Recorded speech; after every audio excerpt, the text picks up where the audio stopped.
do you do, Mr. Van Cleve? Good afternoon, Your Excellency. Very kind of you to receive me. Not at all. Oh, please, sit down. Thank you. I hope you'll forgive me, but we're so busy down here. Really, sometimes it looks as if the whole world is coming to hell. Frankly, I haven't had an opportunity to familiarize myself with your case. When did it happen, Mr. Van Cleve? Tuesday. To be exact, I died at 9:36 in the evening. I trust you didn't suffer much. Oh, no, not in the least. I'd finished my dinner. A good one, I hope. Oh, excellent. I ate everything the doctor forbade. And then, well, to make a long story short, shall we say, I fell asleep without realizing it. And when I awakened, there were all my relatives speaking in low tones and saying nothing but the kindest things about me. Then I knew I was dead. I presume your funeral was satisfactory. Well, there was a lot of crying, so I believe everybody had a good time. It would have been an ideal funeral if Mrs. Cooper, a friend of the family, hadn't volunteered to sing The End of a Perfect Day. You see, all my life I had succeeded in avoiding Mrs. Cooper's coloratura, and this undoubtedly was her revenge. Mr. Van Cleve, I can see that you have a sensitive, cultivated ear. Oh, thank you. Then let me warn you. The music down here is anything but pleasant. Beethoven, Bach, Mozart, you hear them only above. Yes, I know. It won't be easy not to hear the old masters again. And there are several people up there I would love to see. Particularly one. Very dear one. But I haven't a chance. Have you tried? No, Your Excellency. I have no illusions. I know the life I live. I know where I belong. I would like to get it over as quickly as possible. Very well. If you meet our requirements, we'll be only too glad to accommodate you. Would you be good enough to mention, for instance, some outstanding crime you've committed? Crime? I'm afraid I can't think of any. But I can safely say my whole life was one continuous misdemeanor. My dear Mr. Van Cleve, a passport to hell is not issued on generalities. No, I'm afraid you'll have to wait until I have time to study your record. Now, look here. I have to see His Excellency, and no office boy is going to stop me.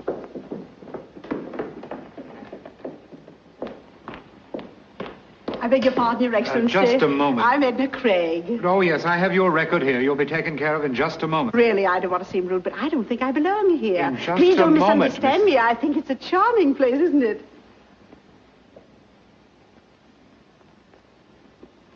Henry Van Cleve. You know Edna Craig? I'm sorry, madam. I seem to be at a loss. Oh, Henry, think back. Many, many years. The little brownstone house around the corner from the old Waldorf. Oh, Marmaduke Harrison's party. We were all dressed as children. And you came as little Lord Fauntleroy. And they wheeled you in a baby carriage. Little Constantinople. Oh, Henry. No girl in New York walked on two more beautiful legs than you. Little Constantinople. Well, Henry, I still walk. And on the same two legs. And I'm sure they're still as beautiful. Well, Henry, I'll let you be the judge of that.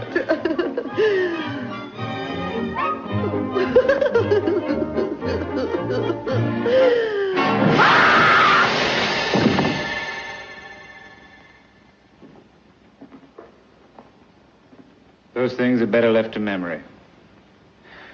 But I must admit you're beginning to interest me, Mr. Van Cleve. I think I can spare the time to listen to your story. Thank you, Your Excellency. Please sit down. Perhaps the best way to tell you the story of my life is to tell you about the women in my life. Well, let's start with the first woman. My mother. A lovely lady, but prejudiced. She thought I was wonderful. She was the first woman I ever fooled. Then there was my grandmother. She was just as prejudiced as my mother. Oh, he's a little darling. Let me hold it. No, please, Mother Van Cleve, let the baby rest. You're just jealous, Bertha. I can't stand this any longer. I'm going to speak to Randolph about this. Yes, Randolph. First you take my son away, and now you want to alienate my grandchild. My diapers needed changing, and already women were fighting for me. What a way to start a man on the road of life. I was not even 2, and I already got involved in a triangle. At home, in the presence of my family, I was the only man in my nurse's life. I was her honey bunch, her oogie woogie woo. But the minute we got to the park... Hello, Bedelia. Well, if it isn't Patrick himself. Shut up, you nasty little brat.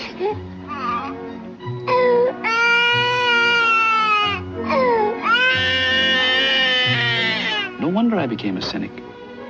My next lesson came from little Mary. Hello, Mary. Don't speak to me, Henry Van Cleve. You're a bad boy, and my mother says I shouldn't talk to bad boys. I bet you I don't know what I've got in this box. And I'm not interested, Henry Van Cleve. Then I won't tell you it's a beetle. A beetle? You like it? Oh, who doesn't like beetles? It's yours. Thank you. Oh, thank you, Henry. I wonder if I should take it. Well, if you don't want it. Oh, I didn't mean it that way. I was just wondering. Don't worry. I've got another one. Another beetle? Uh-huh. Oh, it's beautiful. It looks rather lonely, though. You know what I think? I think it wants to be together with mine. You mean you want this one, too? Henry Van Cleve, do you think I'm the kind of girl that would take a boy's last beetle? Oh, that's all right. You can have it. Thank you, Henry. Now, if you want to, you can walk with me to the corner. From that moment on, one thing was clear to me. If you want to win a girl, you have to have lots of beetles.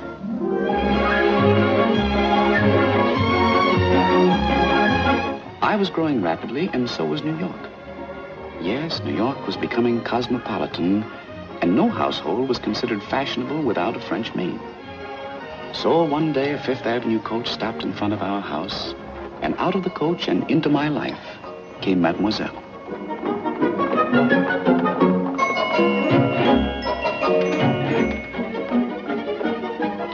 Mrs. Van Cleve will be here shortly. Merci.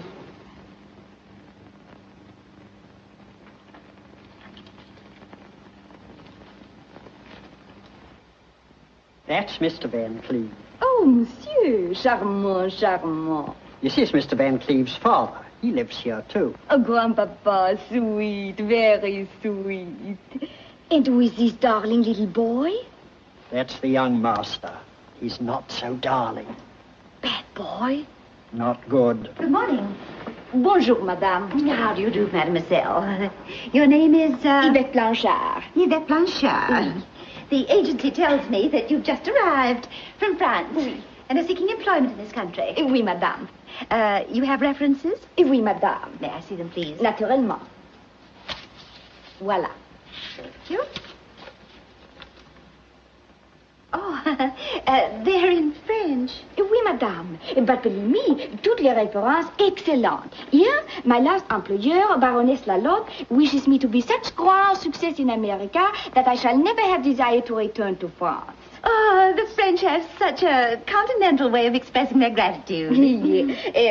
And here, reference from the Duc de Polignac. He considers the 2 years I spent in his house the 2 most happy years of his life. Oh, it sounds just like a duke. What about your wages? Maybe in beginning, $20 a month would give satisfaction. $20 a month? You see, I've never gone higher than $14 a month for a personal maid. If I could only justify the difference. Let me see. Oh, Mother. Come here, dear. Mademoiselle, this is my little boy. Bonjour, mon petit. Hello. He studies French. Oh, mademoiselle, you must ask him something in French, but not too difficult. Oui. Avez-vous bien travaillé aujourd'hui, mon chéri? Huh? That's what I was afraid of. Now, be a nice boy and go. I have an idea that I want to discuss with mademoiselle.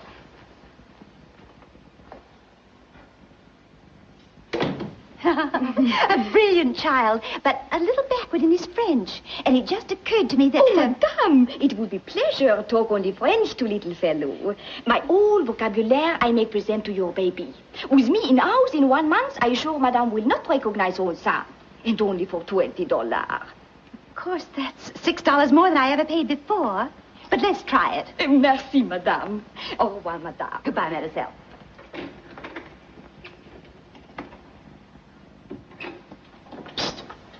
Hey,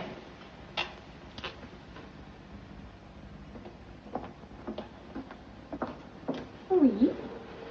You're not going to work here. I'll see to that. What is the matter? Did I make little boy angry? Now, see here. That's the last time anybody's going to call me little boy. Oh, so sorry if I hurt feelings, but Maman... Yes, Mama. That's the trouble. Mama and Papa and Grandpapa and Grandmama. It's a conspiracy to keep me in short pants. They think they own me, body and soul. Ah, je comprends. My understanding for a young man is perfect. Your soul is bigger than your pants. Oh, you need very warm friend with sympathy. Moi, I would be weak.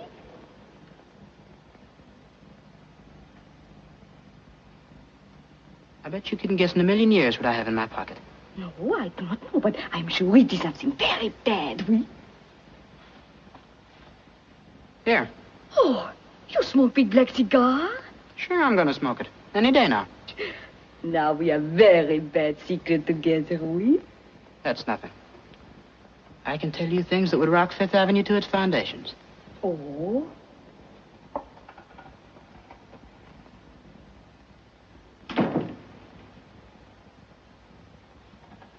I'm going to get married. You married? I have to, darn it. Oh, this is much worse than cigar. When did disaster take place? Oh, it all happened pretty suddenly. There's a girl around the corner. Well, you know. But I do not know. Tell me. Well, we were walking in the park and it started to rain. Oui? We climbed into a policeman's shed. And the policeman? He wasn't there. Well, anyhow, before I knew it, I lost my head. I don't know what got into me. I took her into my arms and then... And then? I kissed her. I may just as well face the consequences. Excuse my asking question. This might sound very childish to grown-up young man, but did you ever consider idea not marrying girl? It's out of the question. It would destroy me socially. I could never go to Harvard. Why, when my father kissed my mother, she knew what he meant, and he knew she knew it. Écoute, mon chéri. In your papa's time, Papa kissed Mama and then married. But this is 1887, time of bicycle, the typewriter has arrived, soon everybody speak over the telephone, and people have new idea of value of kiss. What was bad yesterday is lot of fun today. There is a wonderful saying in France, les baisers sont comme des bonbons, qu'on mange parce qu'ils sont bons. This means kiss is like candy. You eat candy only for the beautiful taste, and this is enough reason to eat candy. You mean I can kiss a girl once? 10 times, 20 times, and no obligation. Now, listen, are you telling me the truth or just trying to keep your job? I swear by the extra $6 I get from Madame. Gosh, this is a wonderful age I'm living in. Oui, so you do not have to worry about little girl. Oh, I've forgotten about her already. I guess I'm pretty blasé. Listen, Frenchie. What is it, my friend? If that's the way things are in 1887, what do you think's going to happen in 1888? Ah, we make that the subject of our first French lesson. Au revoir, monsieur.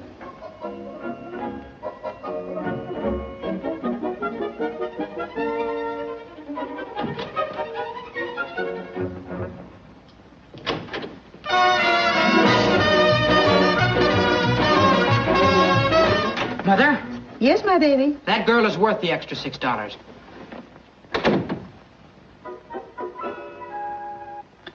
The pride of all the Van Cleves was my cousin Albert. He was the fulfillment of a parent's dream. Always the highest in his class. Never had he thrown a stone into a window, nor did he ever put a mouse in his teacher's bustle. His ears were always clean.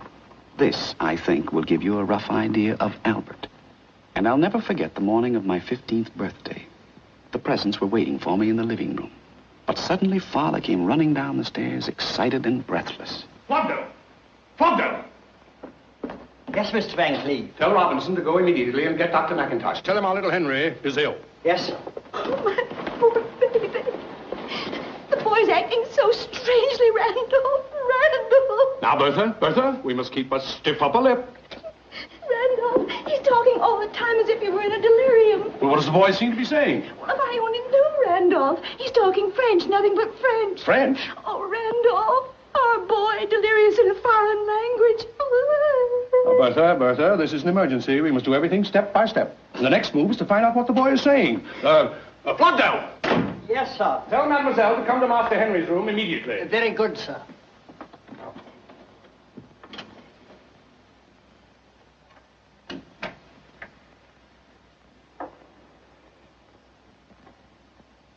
If only Grandpa would let me rub just a bit of garlic on his little chest. Stay away from that boy with your garlic. The boy's sick enough. Randolph, did you hear that? Did you hear that, Grandpa? I'm not deaf. The child's poisoned. That's what it is. Oh, Randolph, what shall we do? What shall we do? Now, there's only one thing to do, Bertha.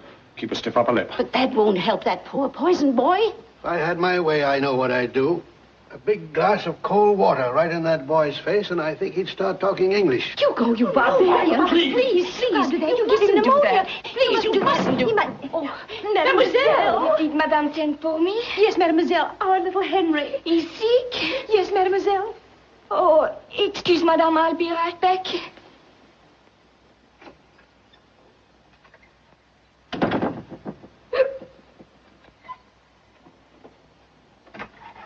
Oui, Madame. Mademoiselle, he's asking for something in French. You must help us find out what he wants. Oui, Madame.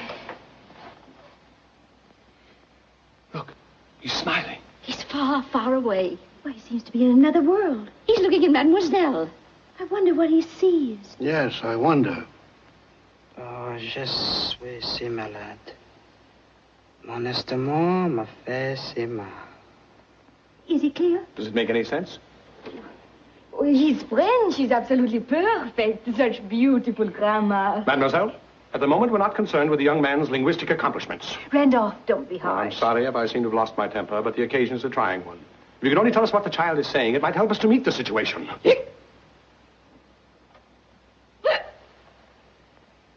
Must be contagious disease.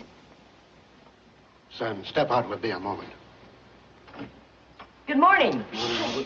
What's going on? Now, son, you still don't know what's the matter with that boy? Well, Father, I wouldn't presume to make a diagnosis. After all, I'm not a man of medicine. Randolph, how old are you?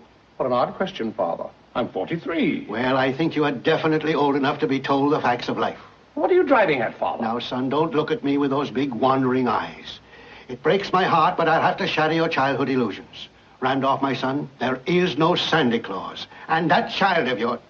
Listen, don't you really know what's the matter with him? You get out of here. Disgraceful. Bertha, what is it? Randolph, call the police. Yes, call the police. Quiet. We don't need the police. Bertha, Mother, I wish someone would take the time to explain to me what this is all about. Believe me, monsieur, the excitement is greatly exaggerated. How dare you speak? Have you no shame? Oh, please, Grandpapa. Don't you call him Grandpapa?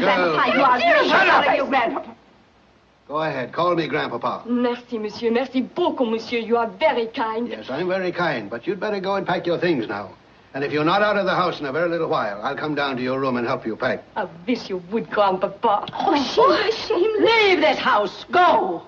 There is old French saying, if you are thrown out of house, you better resign. Au revoir. I still would appreciate it if someone would tell me what all this has to do with our little Henry. Fortunately, Uncle Randolph, French always being one of my favorite subjects, I was able to understand the incredible conversation between Henry and Mademoiselle. I don't know how to begin. All right. Henry had a glass of wine. We all know that. But Henry? Intoxicated? From what I overheard, at or about 10 o'clock last night, Henry and this foreign young woman slipped out of the house.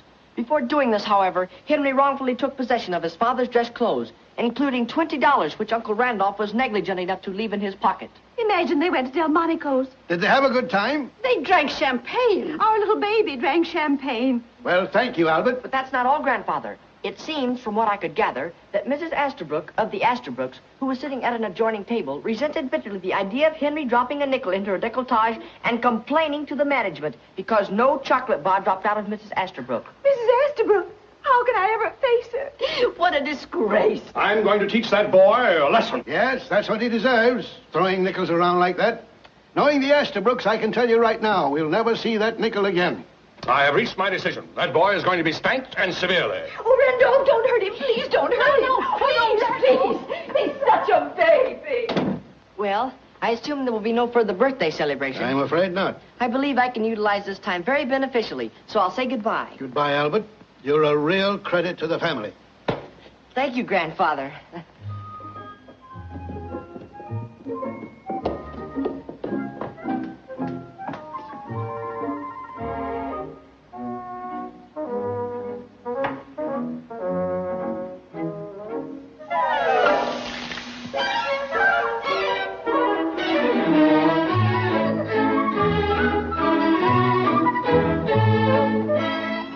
was a Sunday morning, the day of my 26th birthday.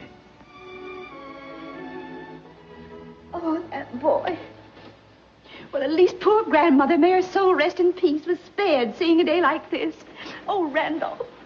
Randolph, where can he be? Where can he be? Now, Bertha, I'd like to give you some consolation, but all I can say is chins up. Oh, Randolph, where does he get it from? I give up, Bertha. I never gambled in all my life. I never got entangled with any girl until I met you. Randolph, you call it entangled? I mean, you entangled my heart. Oh, of course, Randolph, we entangled each other's hearts. Believe me, Bertha, I never knew what a musical comedy girl looked like. Well, what can he possibly derive from their company? To me, they were creatures from another planet. Where does he get it from? Nobody in our family was musical. To this day, I wouldn't know how to find the stage entrance to a theater. It's always around in the back, up an alleyway. There's a sign over the door, stage entrance. You can't miss it. But I'm not interested, Father. I never was. But where does the boy get it from? Where does he get it from? Father built up the Van Cleve Importing Company from nothing. When he stopped, I carried on. Dad, you must admit, from the day I left Harvard, I earned every dollar I ever spent. Then why do you give him money without making him work for it? Well, I have to save the family name. What about you handing him hundreds of dollars? If I'd come to you for money, would you have given it to me? No. Would you give it to him? Why? Why? Because I like him. Does it mean by any chance, Father, that you don't like me? Son, I love you. Now shut up and leave me alone. Good morning. Good morning, Aunt Bertha. Good morning, Albert. Good morning, Grandfather. Good morning, Albert. Good morning, Uncle Randolph. Good morning, Albert. I just came in to bring a little birthday remembrance for Henry. Anything wrong? Isn't he home? 11 o'clock Sunday morning. If I know my cousin Henry, he's probably still in church. I mean that humorously. Albert, I'm struggling successfully against the gout. I'm waging a terrific battle with my liver, and I'm holding my own against asthma. But I doubt if I have strength enough to survive your jokes. You're a successful lawyer. Let it go at that. I love you, Albert.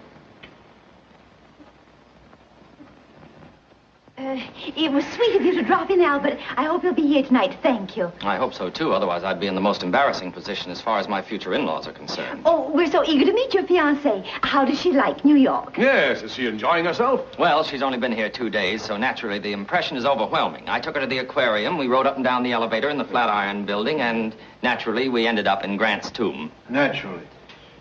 And her parents? Oh, yes. How does the big Kansas City butcher like New York? Now, Father, please. I assume that you're referring to my future father-in-law, who happens to be one of the great meat packers of our time. Yes, Father Van Cleve. Don't you realize that every piece of beef we eat comes from one of Mr. Strable's many, many plants? Does that include the steak I fought 10 rounds with last night? Grandfather, you don't seem to have any idea of the importance of Mr. Strable. He created the most famous character in American advertising, Mabel the cow. You've seen her, Father, on billboards. That big happy cow smiling at you over the fence and saying in big letters, how does it go? To the world, my name is Mabel, which you'll find on every label. I am packed by E.F. Strable for the pleasure of your table. No cow in its right mind could have said anything like that. Sounds more like Mr. Strable. Grandfather, please, I beg of you. The family understands your humor, but it's a typical kind of New York humor. In other words, it's not for yokels, huh? I beg your pardon, sir. Mr. Henry just came home. He went directly upstairs.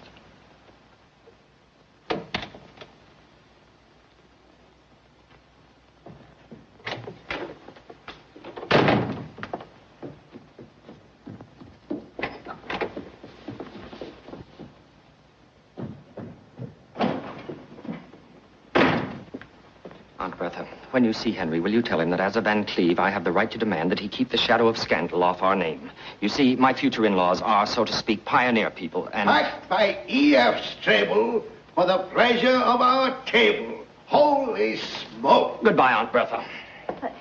Goodbye, Albert.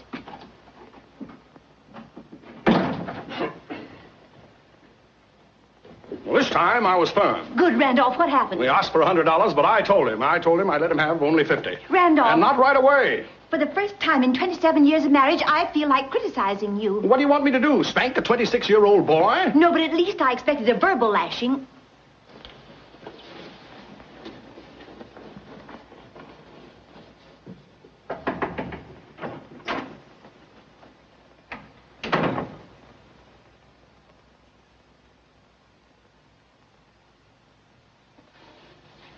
Are you all right, my boy? Yes, Mother. Many happy returns of the day. Mother, I'm sorry if I made you unhappy. Oh, Grandfather and Father and I are worried to death about you. You don't give your family a single thought. All you think about is having what you call a good time. Mother, I went out last night to raise Cain. Son, you mustn't talk like that. Don't worry, I didn't. I couldn't. I couldn't get her out of my mind. Son, you worry me. Are you well? Mother, when you saw Father for the first time, did you feel that unmistakable something? Did you feel an electric spark from your head right down to your toes that swept over you like a hurricane that threw you to the ground? But you bounced up again and you floated right over the treetops? Spark, hurricane. Heaven forbid. I never had such a feeling. Henry, where do you get it from? Not from me. And certainly your father never had any spark. Mother, all I'm trying to say is I met a girl yesterday. Oh, I hope she comes from a good family. I don't know. And frankly, I don't care. Mother, when one sees a lovely rose... One could be certain she comes from a fine rose bush. Mother, even if this girl's father turned out to be something of a buttercup, I wouldn't care. What's her name? Where does she live? I wish I knew. She isn't one of those musical comedy girls. Oh, no, Mother. It's an entirely different kind of music. It's not the hoochie-coochie. It's not the can-can. It's like a waltz by Strauss. Like a minuet by Mozart. Henry, where do you get it from? From you, Mother. Now you must be just. When I was a little boy, you wanted me to believe in fairy tales. And now that one has really happened, you remember that story about the young man, I think he was a shepherd, who was walking in the woods? Oh, you've been in the country. No, Mother. It happened right on Broadway. Suddenly, the young man saw a big castle, and leaning out of the window was the most beautiful princess. Nothing could stop him. He climbed up the parapet of the castle. Henry, you haven't broken into the Waldorf again. Mother, darling, let's forget the fairy tale. Well, it's about time you grew up. I came here to scold you, and I'm going to do it. Now, look at your cousin Albert. Not much older than you are, and already a corporation lawyer, engaged to a lovely girl of a well-known family. Henry, now this may sound severe, but you've got to pull yourself together and settle down. Mother, I don't think I'll ever find this girl, but if I did, then all your troubles would be over. If she didn't want me to gamble, I wouldn't look at another card. I'd stay home every night. Mother, I might even go to work. Henry, that's wonderful. I don't know about the girl, but the fact that you have the desire to settle down makes me so happy. For the first time, you're beginning to sound like your father. Mother, I don't know where this girl is, so don't expect too much. Oh, now listen to your mother. Don't worry about that girl. Another girl will come along. I'll look for one myself. How's that? Fine, Mother. And when I find a girl for you, she'll be Miss Wright. And you know where we'll find her? In the home of Mr. and Mrs. Wright. Oh, Henry, you're making me so happy. Mother, I was riding around for hours and hours trying to forget this girl. Oh, child, don't worry. Well, it was very expensive. The cab is still waiting out in front. And the driver was so nice to me that I promised him... I know. Your heart's always bigger than your father's pocketbook. Look under your pillow. I put something there last night.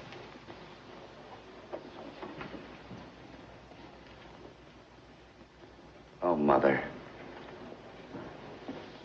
Sometimes I wonder if you're not spoiling me.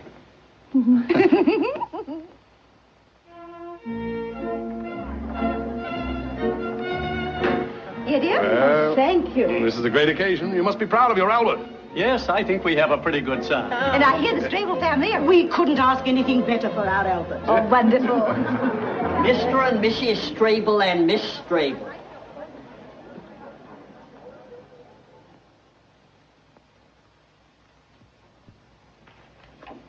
Good evening, Grandfather, Aunt Bertha, Uncle Randolph, dear, dear family. It is my privilege and honor to present Mr. and Mrs. E.F. Strable. And last but not least, well, here she is.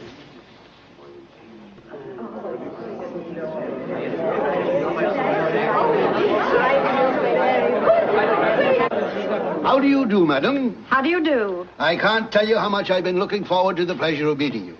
All my life, I've wanted to see the wide open spaces. Well, if Muhammad can't go to the mountain must come to Muhammad. You're welcome, Mrs. Strable. Yes, we're pretty proud of Kansas. Naturally. And you, Mr. Strable, welcome to our family. Mr. Van Cleve, we people from the West don't talk much, but when we say something, we mean it. Thank you. Thank you for giving me the chance to meet the man who feeds the nation. I hope this will be the beginning of a lifelong friendship. May you lie as solidly anchored in our hearts as you do in our stomachs. And, Grandfather, This is Martha. So this is Martha, huh?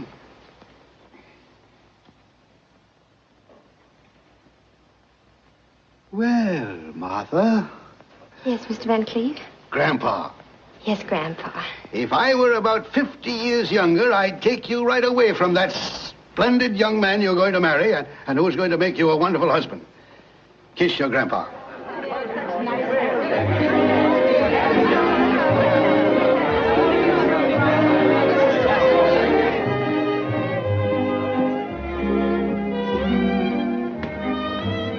Well, I see the mob is assembled. Yes, sir. Flogged him. Is that? That's Mr. Strable. And that spreading chestnut tree under which grandfather's standing? That's Mrs. Strable. And where's the lucky girl? Standing beside your Aunt Minetta with her back to us.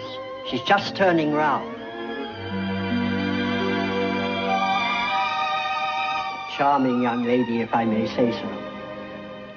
Flogdell, I don't think I can stand this party. Get my hat and coat. But, sir... My hat and coat.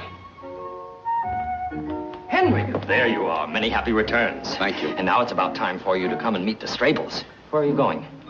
Out. I beg you to stay and behave like a Van Cleve just once. The Strables know it's your birthday and they want to congratulate you. Oh, Martha. Martha? Yes, Albert? Dearest, I want you to meet Henry Van Cleve. This is the cousin whose birthday we're celebrating today. Many happy returns, Mr. Van Cleve. Cousin Henry? Cousin Henry. Thank you, Cousin Martha. Well, here she is, Henry. Now I've done my duty bringing some new blood into the family. It'll be your turn next. It's most unlikely. Oh, nonsense. All you need to do is to meet the right girl. It's difficult, Albert. I'm afraid I'll never have your luck. Yes, no question about it. I'm lucky. Well, shall we go in? Father Strable! Father Strable! Don't be afraid. I should have told him. It would have been the thing to do. It shall remain our secret, I promise. Thank you. Yes, we had a secret. The most innocent secret I ever had. It happened Saturday morning in Wanamaker's department store.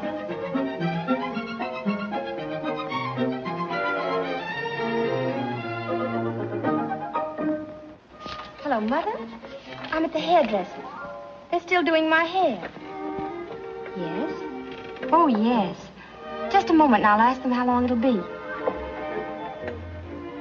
Here was a girl lying to her mother. Naturally, that girl interested me at once. They say it'll take about 15 more minutes. I'll be home at the most in half an hour. Don't worry, Mother. Goodbye. Why was this angel lying to her mother? I had to find out, so I followed her. But even if she hadn't lied to her mother, I would have followed her anyway.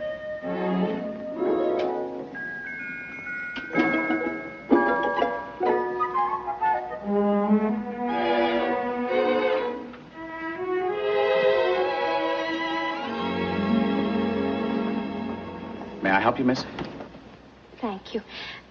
I would like to see other women clerks. Unfortunately not. But it might make you feel a little easier if I tell you that I'm the one usually chosen by the management to handle the more delicate situations. As a matter of fact, they call me the bookworm's little mother. Well, it's, maybe I better come back some other time. Please, miss. My employer is watching, and if he sees me losing a customer, it might cost me my job. Oh, I'm so sorry. Naturally, I wouldn't like to deprive you of your livelihood. Oh, thank you, thank you. Thank you again and again. Well, the title of the book is... Yes? I saw it in the corner of the second window. Between To Have and To Hold and When Knighthood Was in Flower. Oh.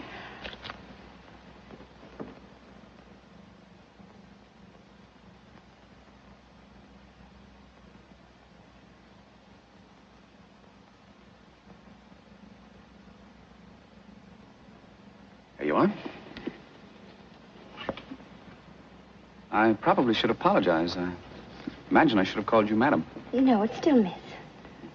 But not for long, I presume. That's quite right. How much is the book? Oh, we would be only too glad to charge it if you would be kind enough to give me your name and address. Thank you, but I'd rather pay. How much? It's very expensive. Oh, that's all right. Now, this is against the interests of Mr. Brentano. But since I am, so to speak, your literary confessor, I must be honest with you. Don't buy this book. You don't need it. I'll tell you something much more appropriate for you. Leave your nest and fly away with me. Well, I might buy that book, too. Well, we don't have it in stock right now. But I'd love to discuss the idea with you. And if you like it... I'm afraid I haven't much time. So please, will you tell me how much is How to Make Your Husband Happy? Look at her. Dr. Blossom Franklin. Now, where could a woman like that have found out how to make her husband happy? You certainly don't want to learn anything from her. You're so charming, so young, and so beautiful. I beg your pardon. You shouldn't say such things. You see, miss, when selling literature, one gets poetic. And you must forgive me if I take poetic license once in a while. I'd rather not discuss it any further, and if you don't mind, I'd like to buy this book. I do mind. Now, imagine I'm the man you're going to marry. I couldn't imagine any such thing. Well, what's the matter with me? You think I'm that terrible? Please, I just came in here to buy a book, that's all. I understand. But for the sake of discussion, let's say we are getting married. Believe me, I don't want anybody to tell you how to make me happy. The greatest gift you could bring me is to be just as you are. Adorable. All I want is a book. Stubborn, eh? What? Pardon my poetic license. If you don't change your attitude, I shall have to complain to your employer. I'm not employed here. I'm not a book salesman. I took one look at you and followed you into the store. If you'd walked into a restaurant, I would have become a waiter. If you'd walked into a burning building, I would have become a fireman. If you'd walked into an elevator, I would have stopped between two floors and we'd have spent the rest of our lives there.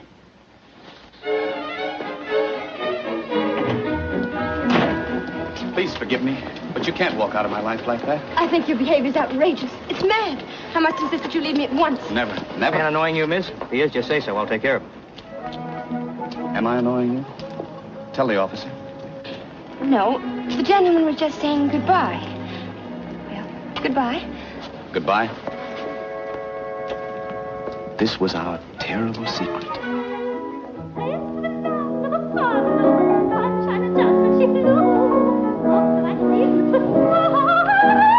I'm terribly sorry, Albert. Dearest, you don't seem to realize who's saying it. I know, young Mrs. Cooper Cooper. If it were just a relative, it wouldn't be half so embarrassing. But Mr. Cooper Cooper is one of your most important clients. I haven't forgotten. But what could I do? I had to sneeze. But you did it right in the middle of her area.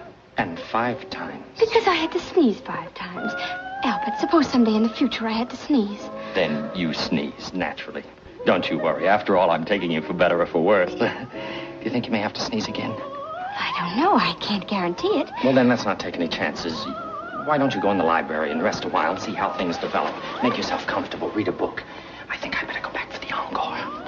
Yes, dear.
Cousin Henry. Yes, Cousin Martha. You must never do anything like that again. Is that what you came back here to tell me? I think it's outrageous. I hardly know you. Why, even Albert, my own fiancé, never dared to... Kiss you? Of course he kissed me. Why not? After all, we're engaged. But he never kissed me like that. Like what? Oh, I hate you. I hate you. I don't even know why I stay in the same room with you. Please forgive me. But can't we be friends? Just friends? Never. Now, look. We're going to be related, aren't we? And we're going to see each other. How can we help it? I suppose we can't. And if we meet in the future, we don't have to talk about personal things, about you and me. Let's talk about something neutral. For instance, Albert. Why not? By the way, do you love Albert? I'm marrying him, am I not? Are you? Yes, I am. No, you're not. You can't. You haven't got the book. What book? How to Make Your Husband Happy? Well, it might interest you to know that I went back and bought it. Does it tell you how to make a man happy whom you don't love? Now, look here, Cousin Henry. Albert's a fine man. Yes, he is. He's good, and he has integrity. And he's full of high ideals. Do you love him? Well, I'm going to make him a very fine wife. At least I'm going to try my best. There'll never be a moment in his whole life when he'll ever regret having married me. And if you ask me one more question, I'm going to leave this room and I'll never come back again. Never!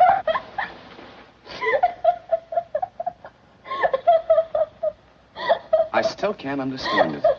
An angel like you and Albert, it doesn't make sense. Why do you want to marry him? Well, you see, I always wanted to live in New York. I don't want to say anything against Kansas, but life on my father's estate. Don't misunderstand me. We have all the modern conveniences and luxuries, but... Oh, and you don't know Father and Mother. Well, I've only just met them. Don't you think they're sweet? Well, yes, very sweet. Yes, they are. But it's not very easy to live with them. You see, most of the time they don't talk to one another. And whenever a young man... And there were some very nice ones. Oh, I'm sure of it. If one of them asked for my hand and my mother said yes, my father said no. And when my father said yes, my mother said no. But Albert came at one of those rare moments when they were both on speaking terms. And if I hadn't said yes, who knows when my parents might have been talking to each other again. I might have spent the rest of my life in Kansas. Don't misunderstand me. I love Kansas. It's just that I don't feel like living there. Besides that, I didn't want to be an old maid. Not in Kansas! Well, you're going to live right here in New York, and you don't have to marry Albert.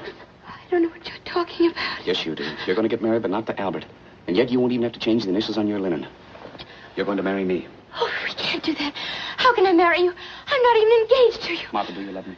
Why, I hardly know you. You don't need to know anything when you love. Love needs no introduction. You love or you don't love. You're mad. You don't know what you're saying. You must be out of your mind. Do you love me or don't you? Trying to take away the fiancé of your own cousin, causing a family scandal. Do you love me? Yes. Oh, why did you ever come into my life? To make you happy. To hold you in my arms forever. I'll never be able to look my father in the face. I'll never be able to go back to Kansas again. Isn't that wonderful? Oh, I wish I were dead. Look, let's get away. Let's get married immediately, right away, tonight. You mean elope? That's what I mean. But where would we go?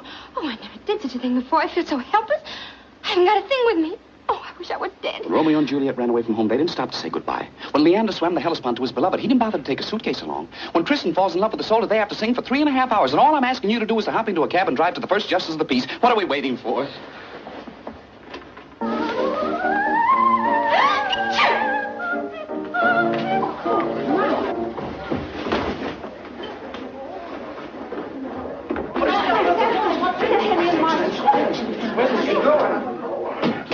What happened? They left in a cab. They're going to get married.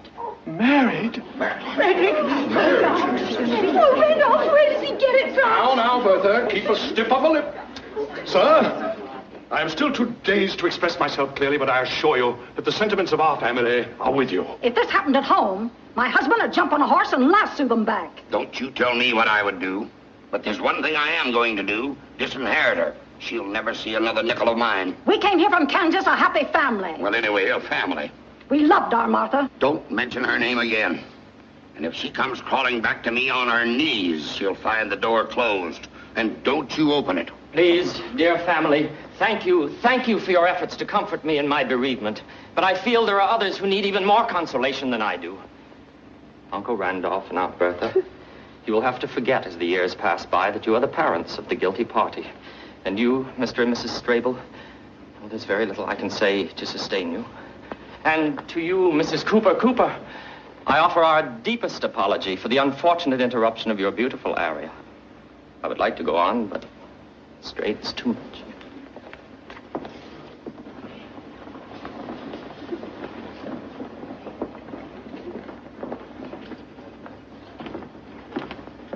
Proctor. Do you know where they were going? No, sir. Proctor, we've been together for 30 years. You've never lied to me. Now tell me, do you know where they were going? Yes, sir. Get your hat and coat. Very well, sir. Get a cab and tell the driver to go like lightning. Very well, sir. Proctor, I think they should have a honeymoon, don't you? I think so, sir. Hurry. She was packed by E.F. Strable to be served at Albert's table. But that Henry changed the label. That's poetry. In the next 10 years, old houses were torn down. New houses rose taller and taller. New York was changing all over. But our marriage had lasted just like our 2-story gray stone house.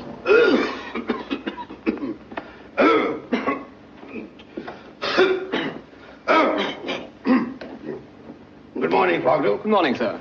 Oh, you're a new man, aren't you? Yes, sir. How long have you been here? I should say about a year, sir. Oh, yes.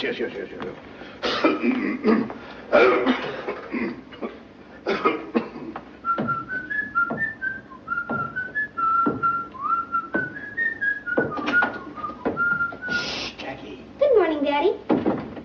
you know very well you're not supposed to bounce that ball until your mother is up. I'm sorry, Daddy. Now, I've told you this many times. And I'm always sorry, Daddy. Daddy, I'll bet you'd like to know what I'm going to give you for your birthday. Yeah, I'm dying to know. It's something to wear. Well, let's see now.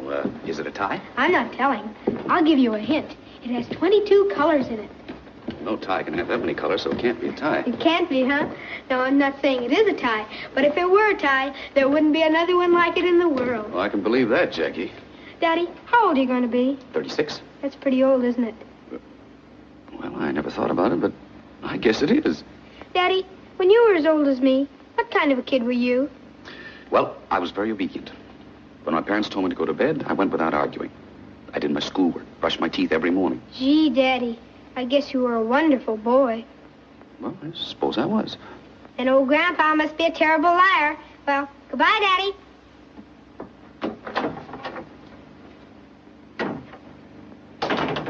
Where does he get it from? Good morning, Grandfather. How are you feeling? That's fine. Morning, Mother. Good morning, Henry. Mother, I want you to look at this. Do you think Martha will like it? Oh, it's beautiful. After 10 years of me, she's entitled to it.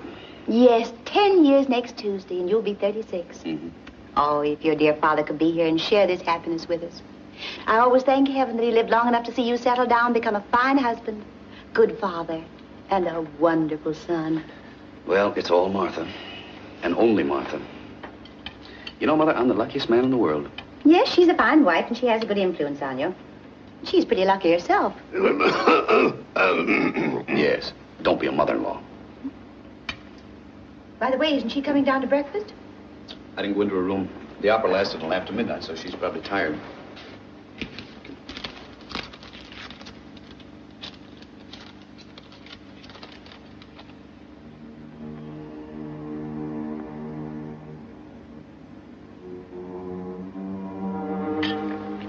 Anything serious? No, nothing. Excuse me. I'll be right back.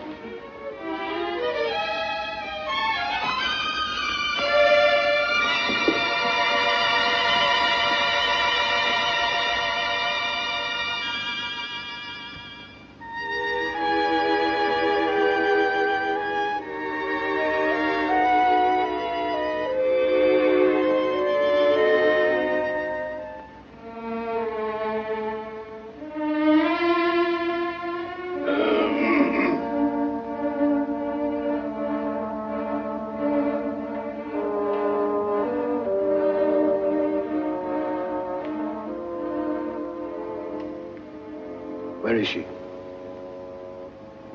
Let me see that telegram. It's just something personal. It has nothing to do... So, you don't trust me anymore, hmm? I'm getting too old.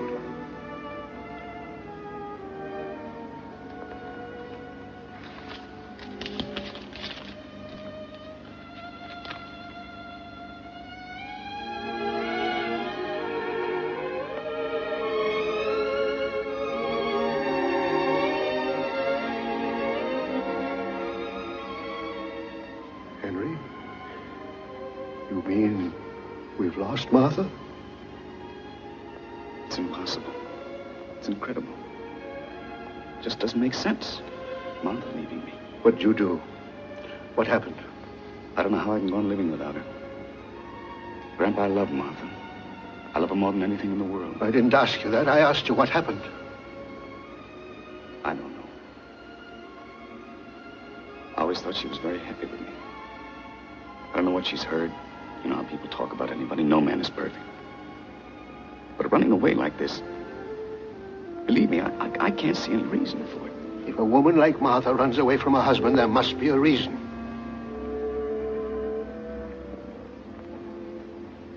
Now, look here, Henry. You were the only Van Cleve I ever really cared about. I loved you. You were like me, at least I thought so. You were all the things I wanted to be. You did all the things I wanted to do and didn't.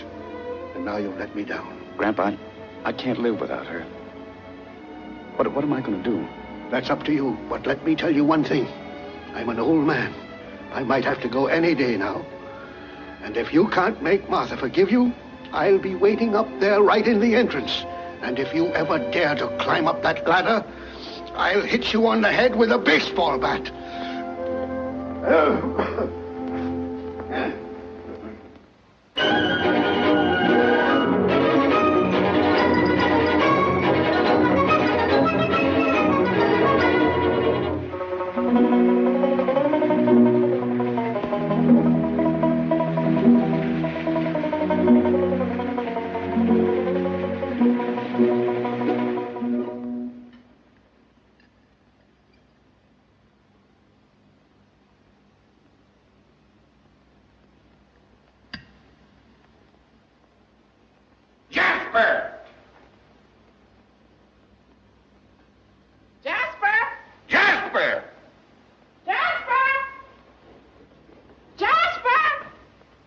Yes, sir? Where are the funny papers? Boss, well, now, you see, he was... Get them and get them right now. Yes, sir. Good morning, Mrs. Strable. Good morning, Jasper. This terrible bad weather we're having today. You know, when I see it pouring like this, I often wonder where does it all come from. You tell Mr. Strable he'll get the funny papers when I'm through. And not 1 second sooner. Yes, ma'am, I certainly will. Excuse me, ma'am. Boss? I just had a very fine conversation with the missus.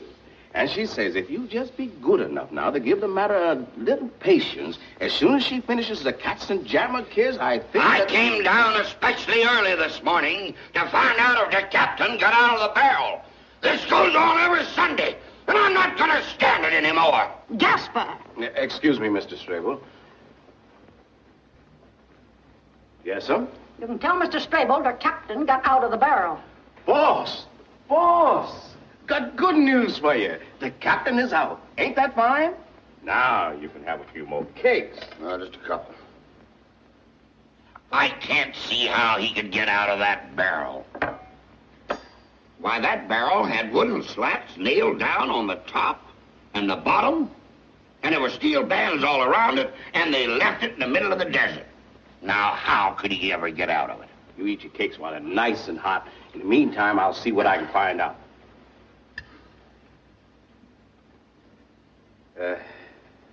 Another lamb chop, Mr. Strable? I don't mind. About that barrel. The way he got out of it was a friendly snake came crawling. Don't tell me! You know it's no fun unless I read it myself. What are you trying to do? Ruin my Sunday? Will you tell Mr. Strable I was talking to you? Jasper? The snake came crawling along in the desert, wound itself around the barrel, and then crunch! I can't live in this house any longer! Mr. Strable. What do you want, Daisy? There's a gentleman here to see you. Say he's from New York. His name is Van Cleve. Van Cleve? That's the gentleman's name, yes, sir. The nerve of him, trying to walk into this house. Tell him to go back where he came from. Yes, Van. Wait a minute, Daisy. Yes, sir. Maybe I want to see Mr. Van Cleve. And if I want to see him, he'll come in. And if I want him to stay here, he'll stay right here. Now, Daisy. Yes, sir. You go out and tell that man if he's not off these premises in 10 seconds, I'll wring his neck. Yes, sir. I'll most certainly tell him. Jasper, get me some fresh hotcakes. Yes, sir. Excuse me, sir. But maybe something didn't happen to Miss Martha. You talk too much. Yes, sir. Jasper. Yes, ma'am. Tell that man to come in. Yes, ma'am. Hurry up. Yes, sir. Van Cleve, if you please. How do you do? Oh, it's the other one. It's Albert. Hello, Albert. How do you do, Mrs. Strable? How do you do? How do you do, Mr. Strable? Well, we haven't seen each other since... Not since that ill-fated occasion 10 years ago tomorrow. Had breakfast? Yes, thank you. Well, sit down anyway. Well, thank you. Got some business in Kansas? No, I was on my way to California, but I said to myself, why shouldn't I stop and pay my respects to those charming Strables? Well, what do you want? Nothing in particular. Good. Oh, yes, there is one bit of news. I'll bet you can't guess whom I met accidentally on the train. Probably not. How's business in New York? Very good. Well, I don't want to keep you in suspense any longer. I met your own daughter, Martha. Don't mention her name in this house. We don't want to hear anything more about her. My dear friends, speaking as a jurist, may I say that even in our penal code, we have wisely provided a system of parole. And I have excellent reason to believe that the party, whose name I naturally will not mention in this house, has amply paid for her mistake. Good. And I am sure there is nothing she'd like better than to come back to the paternal nest. So she wants to leave him, and now she remembers us. Not a chance, Albert. That's final. Well, she's waiting in a carriage in front of this very house. Oh. Martha? Martha here? Yes, Mr. and Mrs. Strable. Shall I bring her in? But I don't know what Mrs. Strable thinks. Well, And I don't care. I don't care what you think. She might just as well come in and stay till after the rain's over. All right.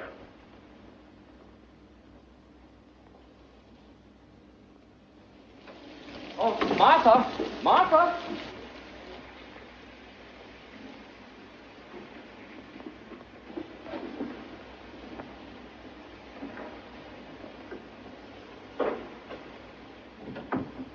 Hello.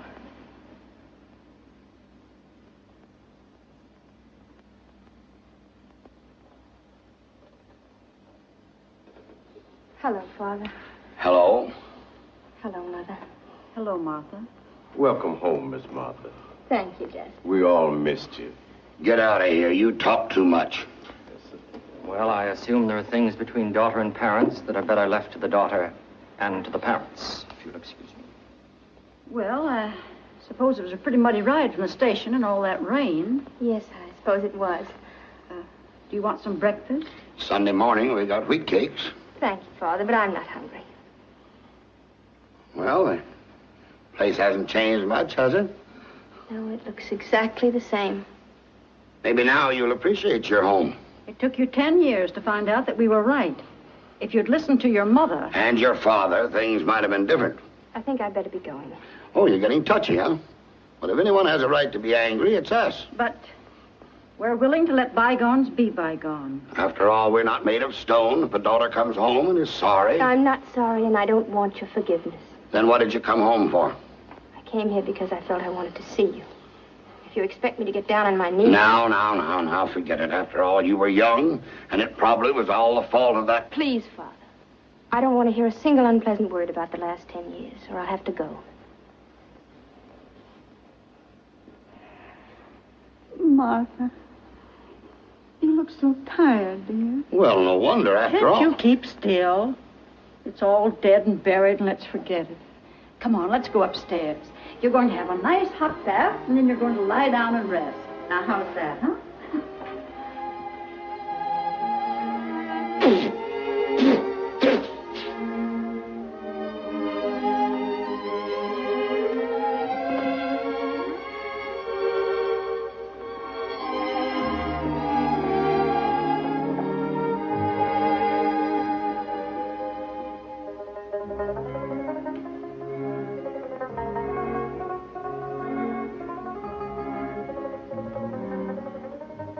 So he really got out of that barrel. Well, what do you think of that?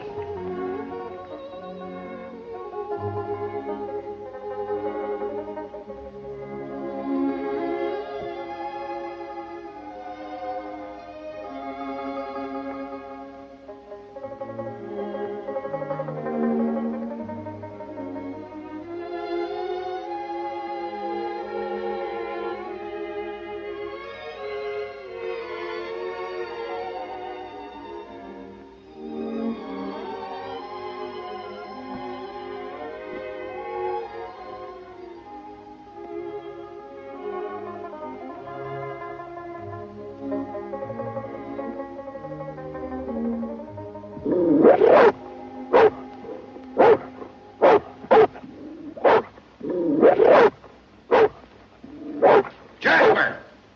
Jasper, what's all that noise about? Just had a talk with Mr. Chuck. He said somebody said they saw a couple prowlers on the grounds. Maybe some of them horse thieves. Tell Chuck to keep after them. Yes, sir. If necessary, shoot them. Yes, sir. Excuse me, Father, but if you don't mind, I think I'll go upstairs. I'm getting pretty tired. Good night.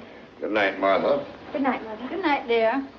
Remember, breakfast is 7:30. Yes, Mother. Good night, Albert. Good night, Martha.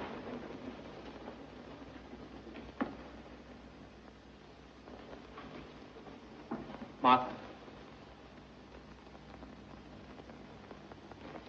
Well, Martha, I want you to have a restful night. And why not? Your troubles are actually over. I suppose you're right. I know I am. You paid for your mistakes and paid dearly. Now, Albert, I don't want anybody to get the impression that I've been the victim of 10 years of misery. Nothing of the kind. On the contrary, I can say there were moments in my marriage which few women have been lucky enough to have experienced. There were times when you were lifted way up to the sky. Yes, way up. Only to be dropped way down afterward. That's not the purpose of marriage. Marriage isn't a series of thrills. Marriage is a peaceful, well-balanced adjustment of two right-thinking people. I'm afraid that's only too true. Well, good night, Albert. Martha, there's one other thought I want you to sleep with. My feelings for you have remained unchanged. That's very kind of you, Albert, and I'm touched. Naturally, I'm not the flashy type like some people. I'd say I was rather on the conservative side. If I were, for instance, a suit of clothes, you wouldn't call me a stylish cut, and I prefer it that way. But I can safely say I'm made of solid material. I'm sewed together carefully, and my lining is good, Martha. Frankly, I believe I wear well. I'm not too hot in the summer, and I give protection in the winter. Need I say more? No, Albert. You've given a complete and accurate description of yourself. Good night. Thank you, Martha.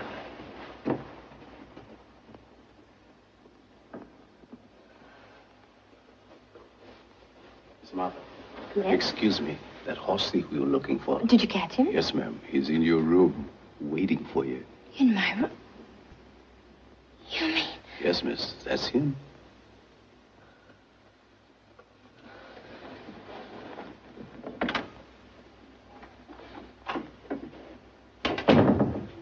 Martha, darling, sweetheart. How could you do a thing like this to me? Don't you realize what I went through? Oh, Henry. Running away like that without a word. Can't you imagine how I suffered? How could you do this to me? Oh, Martha, Martha. Henry, it won't work anymore. What's Albert doing here? I met him by accident on the train. He was very nice to me and... You expect me to believe that? Here I am looking all over the world for my wife, going insane with despair. And where do I find her? 2,000 miles away in a lonely country place with another man. I don't see how I can stand anymore. Henry, it won't work. Very well. If it comes to the point where a woman doubts her husband's sincerity, there's nothing more to do. Everything is over. Goodbye, Martha. Goodbye, Henry.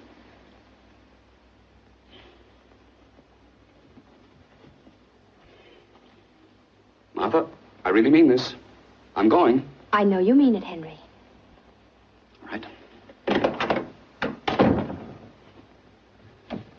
Just give me 5 minutes to pull myself together and you'll never see me again. Never, never. Oh, Henry, I know your every move. I know your outraged indignation. I know the poor, weeping little boy. I know the misunderstood, strong, silent man. The wounded lion who's too proud to explain what happened in the jungle last night. So I'm fake. I'm false. I'm cheap. Oh, Henry, please. I know I brought you nothing but unhappiness. You know that's not true. Oh, so we had some good times together. Some wonderful times. Oh, then what do you want? What did I do? Even a murderer has a right to defend himself. You can't hang a man without evidence. I know. If I only knew what particular thing is in your mind.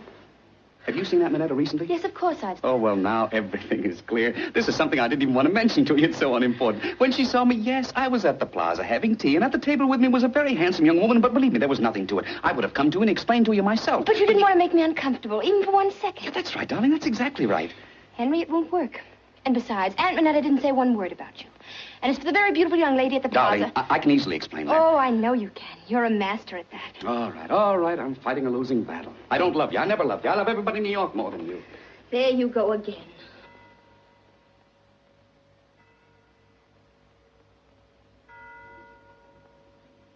25th of October. Many happy returns.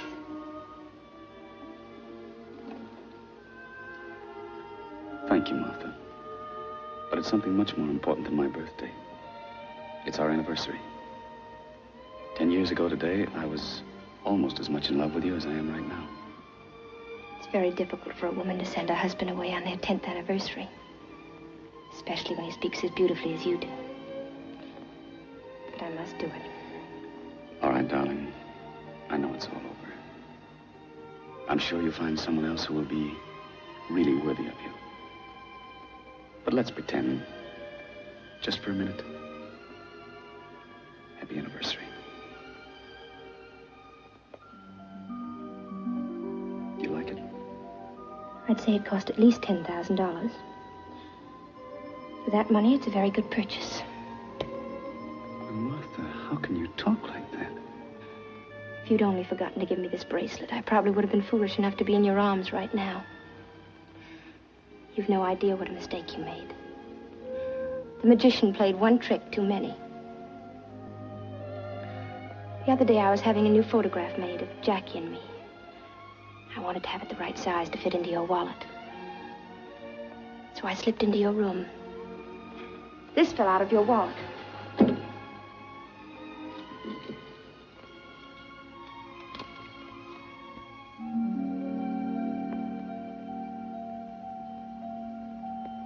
And I don't ever remember having received any bracelet from you on or about May 2nd. Oh, so that's what it's all about. And to think that you went through all this just because the jeweler made a mistake. And that's what the whole thing is, a mistake. Naturally, I didn't buy a bracelet for $500. Has Cartier ever made a mistake in any of our bills before? Darling, I love you. I think you're the most beautiful, adorable thing in all the world. Do you really believe there's any woman good enough to take me away from you? And if there were such a woman, do you think she'd be worth only a $500 bracelet? Henry, Darling, I'll make you a bet. If Cartier doesn't admit that this whole thing is a terrible mistake... Then you won't buy there anymore. Henry, it won't work. Grandpa! Martha, my darling. Well, come on, let's get started. Let's pack. Grandpa, what do you mean? Well, naturally, you're going back with us to New York.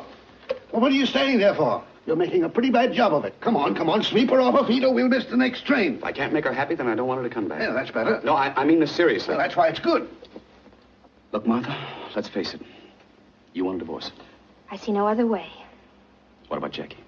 Naturally, I want him. I think you're right. I think he should get away from me. Oh, I didn't mean it that way. But I did.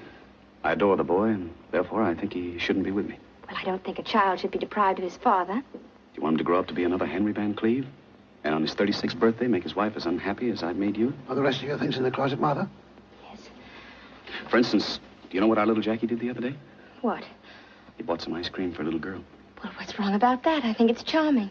But the girl he bought the ice cream for was not the girl he should have bought it for. It wasn't? No. The little devil. And when the one little girl found out that the other girl... Well, that boy got himself into such a mess. Oh, if I only could have been there. You should have seen our little Jackie trying to get himself out of that situation. Did he? Yes. Little girl likes him better than before. Good. What a child. Believe me, he is a problem. I suppose so. But when he comes and makes up his little stories, you know they're just little stories, but he wants you to believe them so badly that you wish you could. And finally, what can you do but...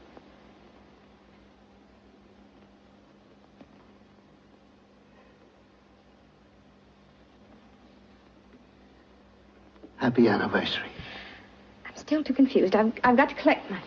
Give her time to make up her mind, Grandpa. She could do that on the train. But what am I going to say to my parents? Send them a telegram. You mean sneak out of the house in the middle of the night? Exactly. Like burglars? Like thieves. We did it once before. Why shouldn't we do it again? How many people are lucky enough to have the thrill of eloping twice in one marriage? That's it. And how many women love their husbands enough to forgive them and take them back and start all over again? Good. And how many men love their wives enough to lie and say they're guilty when they've really done nothing wrong? Careful, Henry, careful. Well, at least nothing that amounts to very much. I wouldn't go any further into that.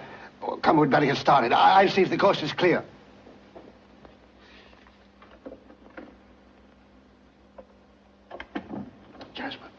Jasper, everything ready? Yes, sir. Right out in front. Jasper, all my life I've wanted to run away with a woman.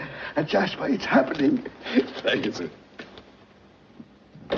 All right, come on. Goodbye, Miss Martha. Goodbye.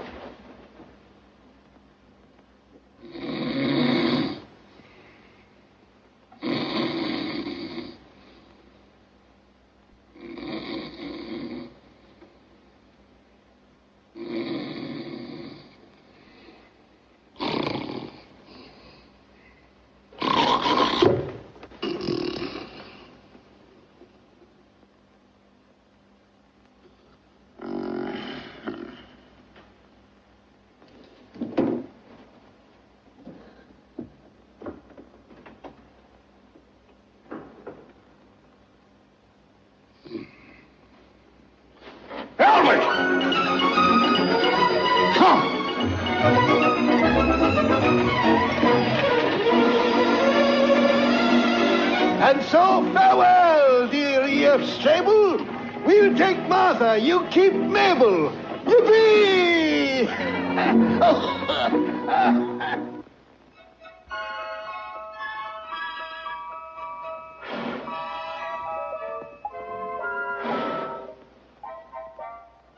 Then one birthday began following another. Faster and faster. Each year there were more and more candles and less.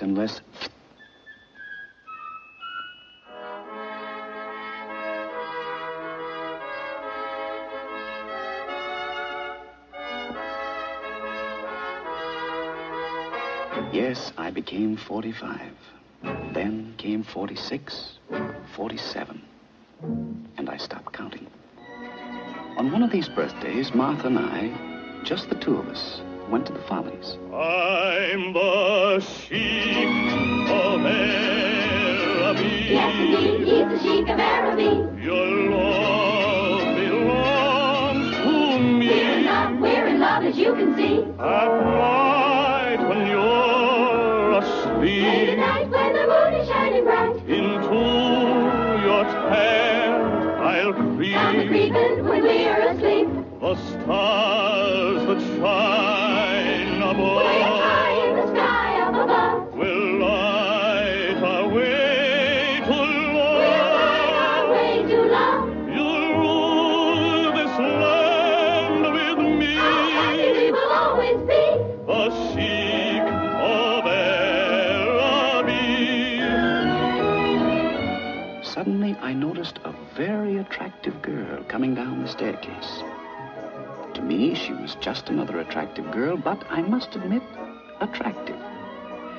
Anyway, a few weeks later, I happened to find out that her name was Peggy Nash, and I happened to hear things about her which made me very eager to meet Miss Nash.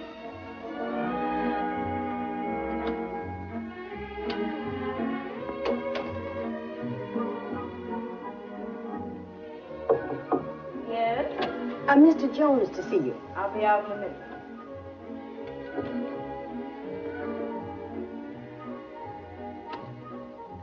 Will you come in, please, Mr. Jones? Thank you. Miss Nash will be with you in just a minute. Thank you.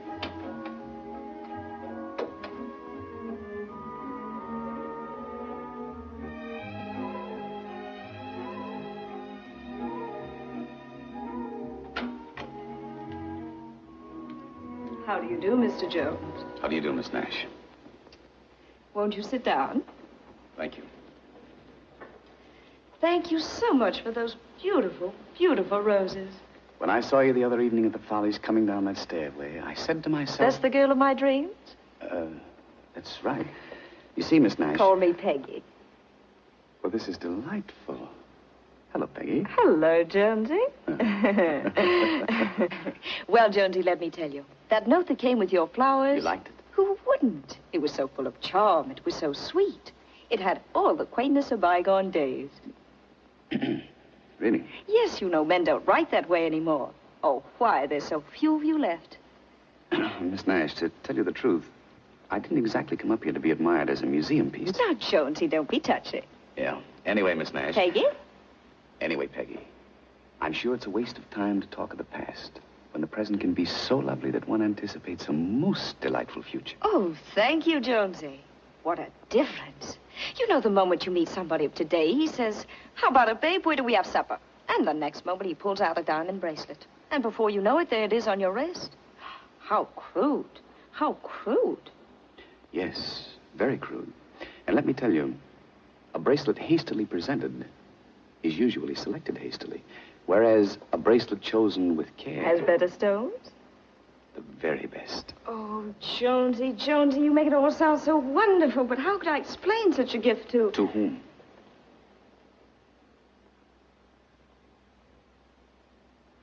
Oh, friend of yours? Very much so. Serious? I'm afraid it is. Is there anything I could do to make you forget this young man? Jonesy, you're asking a lot. Just look at him. He seems very young. Not too young.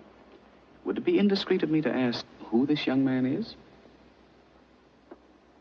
Come on, Mr. Van Cleve. Don't you know your own son? No, I didn't fall into your trap. You know, Mr. Van Cleve, girls are awfully smart these days. It must be rather sad for the great cavalier of the gay 90s to find his technique is getting rusted. Yes, I've heard all about the daring Henry. I understand in my mother's day you were, and I'm sure you had a very dashing figure. And now you're a kind of, retired Casanova. You know, it's always the same with men when they retire. Some grow flowers and, some grow a tummy.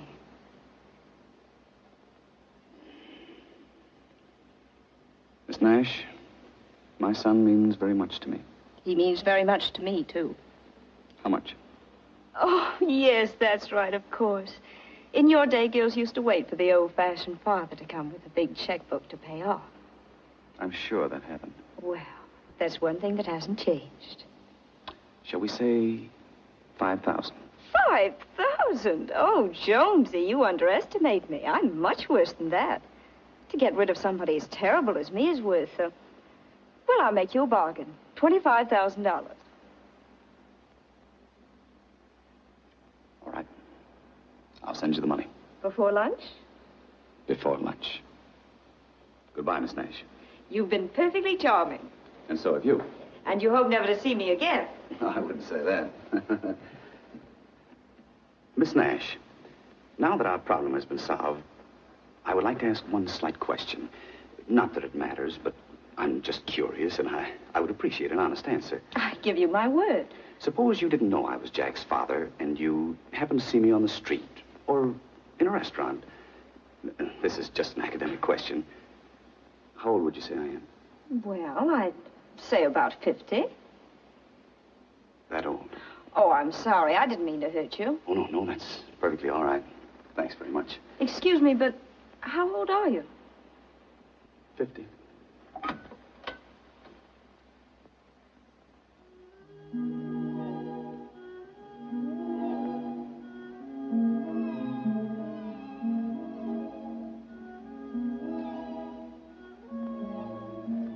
No wonder you get those headaches.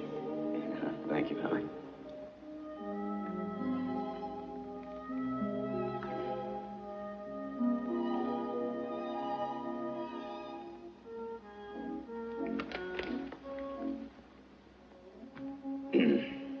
Martha, this is going to be a bit unpleasant.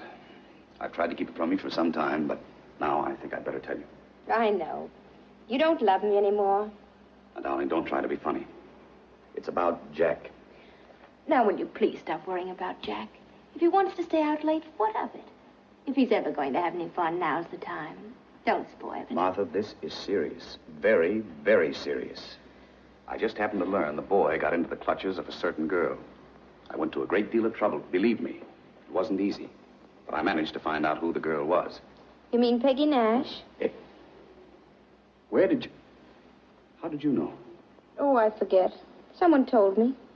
You go to lunch and you hear things. Well, why didn't you tell me? How can you be so placid about a thing like this? Darling, why should I excite you? I know you so well. Certain little things get you all worked up and then you don't sleep. Then you have to take a pill and then you don't want to take a pill. Believe me, Henry, the less attention you pay to them, really, these things work themselves out. Oh, Martha, Martha. That is one of your greatest charms. After almost 25 years in New York, you're still the innocent little girl from Kansas. But fortunately, I've had experience with showgirls. And it's a father's function to save his son from the mistakes he made. If we ignore matters like this, how do you think our boy will end up? Just like you with a girl like me. No, darling. Never. Where would he find anybody like you? He couldn't. He won't be that lucky. Aren't you sweet? I have no illusions about myself. Martha, if I hadn't met you, I hate to think where I'd be right now. Well, probably outside some stage door. Or even inside the dressing room. And having a wonderful time. Oh, now, darling. Come on, give me a kiss. Don't let's worry about it anymore.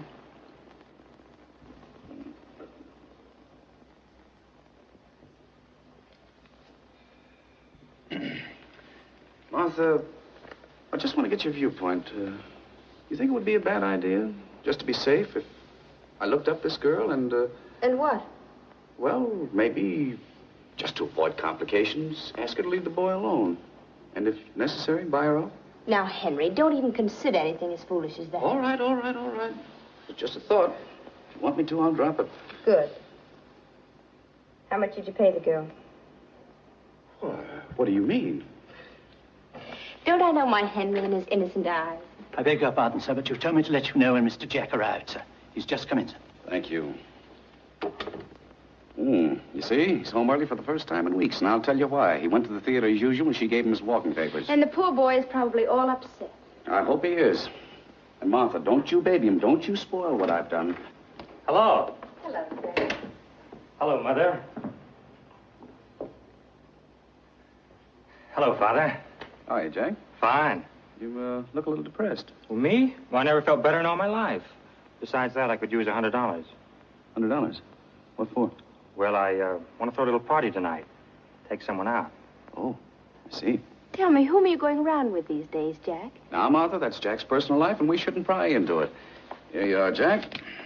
There's your $100. Thanks, Father. Have a good time. Thanks. And I'm not interested in whom you're taking out. I'm sure she's all right.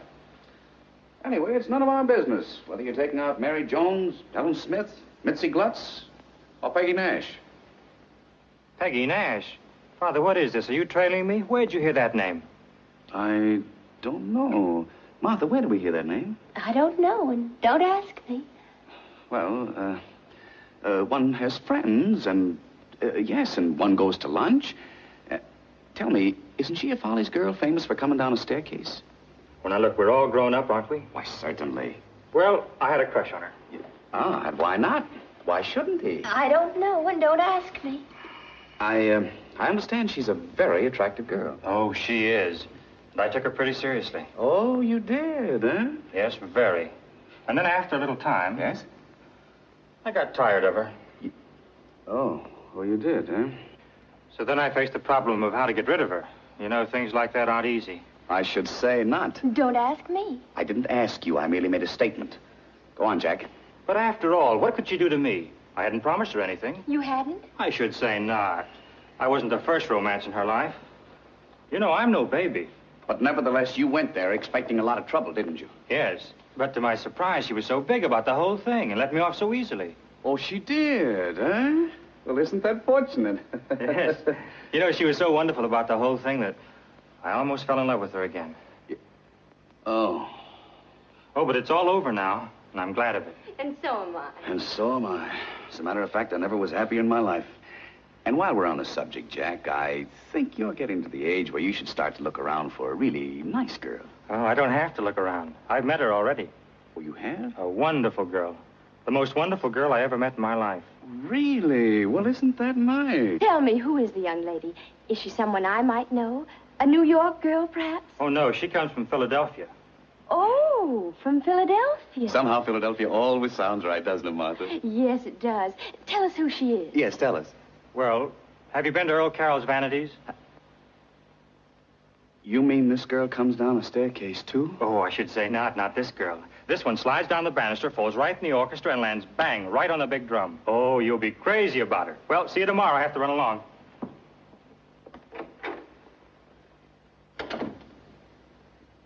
What's the matter with that boy? He's young, Henry. That's all. Come on, dear. It's time to go to bed.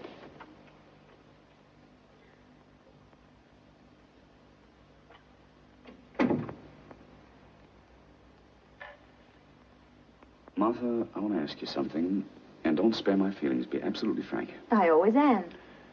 If you didn't know me and you saw me for the first time on the street or in a restaurant, Martha, do you think I'm getting a little heavy? Don't let that worry you. As a matter of fact, I like it. Let me tell you something.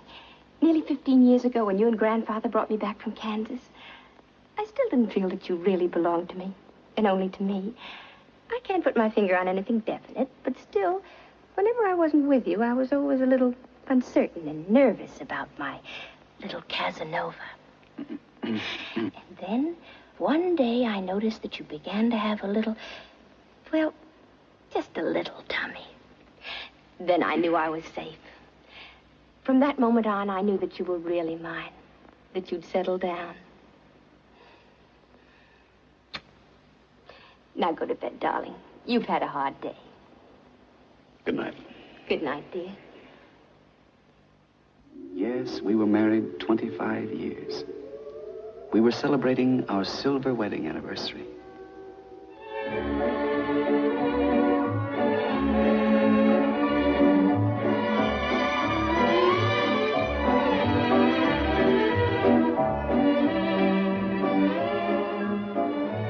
Have you seen Mrs. Van Cleve? No, sir. I've been in the kitchen.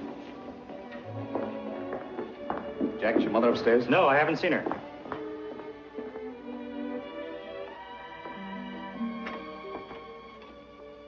Darling, what are you doing in here all alone? Nothing. I just want to take a little rest. After all, it's been such an exciting evening. Nothing wrong, is it? No, nothing. Are you sure? Yes, dear. You're feeling all right, aren't you? Of course, darling. I'm just... Just what? Well, to tell you the truth, I was being a little sentimental, so I came in here for a few minutes.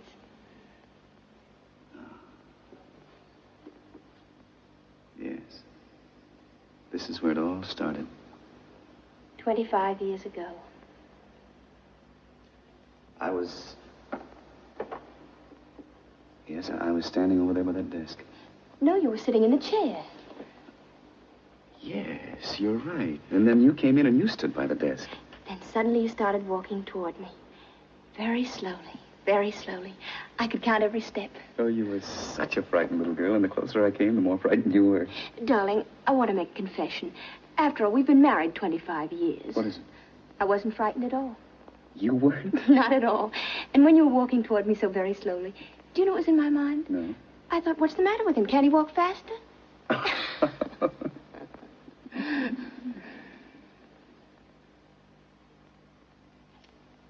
And then I ran out into the hall. But you came back? Only because I had to sneeze. Mm-hmm. I beg your pardon, madam. You're wanted on the telephone. Oh.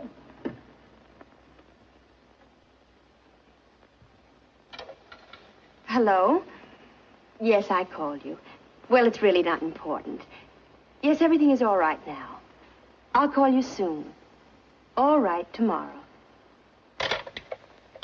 Who was that? Oh, nothing special. Let's go back to our guest, shall we? Darling, who was that on the phone? I'll tell you all about it some other time. Why not now? Sweetheart, our guests will be wondering where we are. Now, Martha, who was that? All right, I'll tell you. It's another confession. My lover. I don't think that's funny at all. Are you jealous? Oh, don't be silly, Martha. But why can't you tell your husband whom you talked to over the telephone? Besides, I wouldn't have brought it up right now, but just the same, for the past several weeks you've been going out in the afternoons, and you've always managed to avoid telling me where you were. You are jealous. Henry, at last, after 25 years.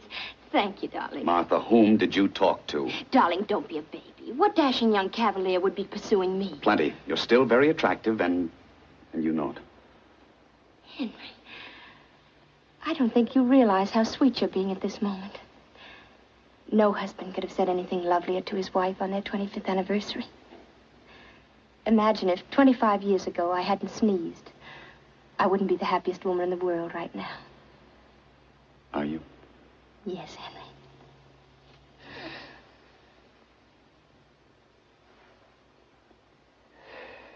Now, who was it? I'll tell you tomorrow. I am not going to leave this room until you tell me.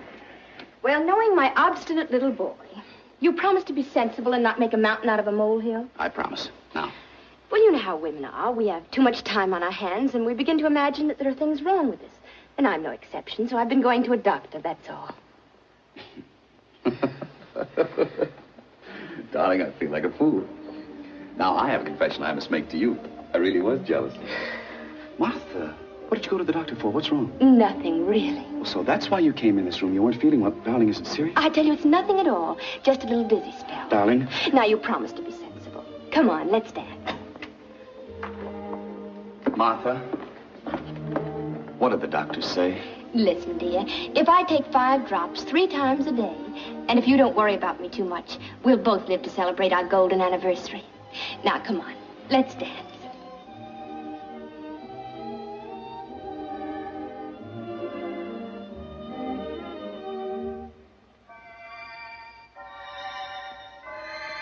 I didn't know it then, but this was our last anniversary. It was the last time we danced together. There were only a few more months left for Martha. And she made them the happiest of our lives together.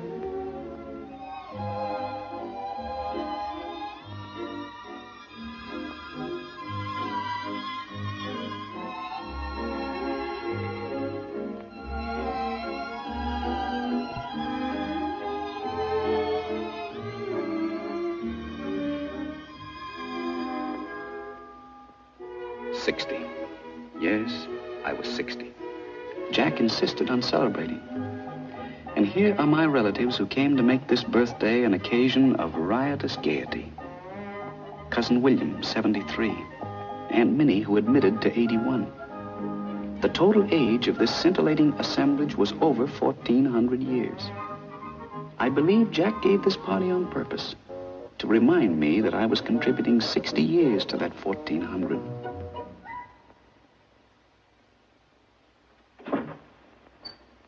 Good morning. Good morning, Miss Ralston. Is Mr. Van Cleve down yet? He's having his breakfast. Thank you. Good morning, Mr. Van Cleve. Good morning, Miss Ralston. Sorry to get you up so early, but I want these two letters to leave on the 9:30 plane. Yes, Mr. Van Cleve.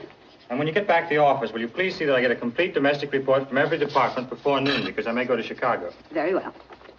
Now, there's just one little thing. It's, well, a letter came in from your father addressed to the board of directors, and... Is he trying to go over my head again? I'm sure he didn't mean it that way. What does he want? We live together in the same house, and then he writes letters to the board of directors. What's the old gentleman trying to put over this time? He wants the board of directors to vote him a bonus. A bonus? He talked to me yesterday, confidentially. In case that bonus doesn't go through, he wanted me to persuade you to give him at least an advance on his monthly check. He shouldn't go to you, Miss Ralston. Oh, but... Well, I'm going to give him a lesson.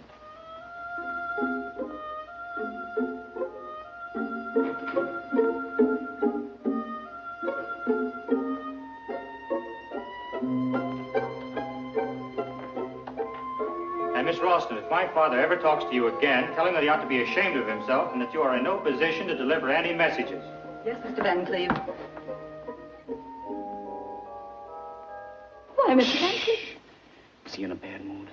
Terrible. Now, look here, Miss Ralston, would you do me a very great favor? Father? Oh, good morning, Jack. Good morning. I'd like to talk to you.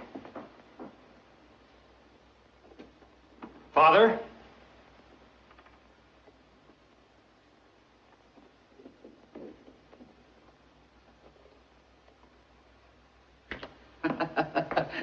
I heard a very funny story. You'll love it. It'll start your day off with a laugh.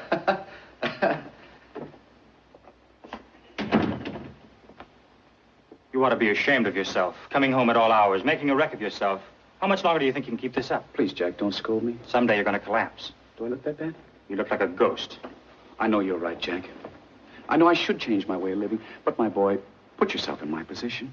I'm lonesome. You're always away somewhere on business. And being alone in this big house night after night, you don't know what it's like. Neither do you, because you're never at home. But I can imagine what it's like. And, Jack, it's horrible. Now, my boy, I want to talk to you. I'm not fooling myself. I'm not getting any younger. I think the time has come for me to change my way of living. You know, Jack, when a man gets to be 60, the blood doesn't flow as fast anymore. Instead of a wild mountain stream, it becomes a quiet little brook. The other day, when I was sitting here all alone, you know what I felt like doing? What? I felt like I wanted to sit in a nice, comfortable chair and read and read and read. Well, why didn't you? You know, the library's full of books, and I'm sure you haven't read one of them. Jack, the eyes can't take it anymore. Why don't you go to an oculist? Yes, that might do, yes, that might do. But, on the other hand, what do you think of the idea of having, well, some kind of reader? You know, someone with a pleasant voice, nice diction. I know just what you want. You mean one of those nice, quiet fellows from Yale or Harvard. Oh, they're easy to get. Now, who is she? Jack, you have the most suspicious mind. Come on. How old is she? Well, she's an unusually adult young woman. I met her at old Wilson Weatherby. She was his reader. The whole thing sounds a little fishy to me. Now, Jack, why do you want to deprive your old father of a little cultural pleasure? I can think of nothing more dignified and homelike than sitting in front of a fireplace and having someone read a fine book to me, something worthwhile. Something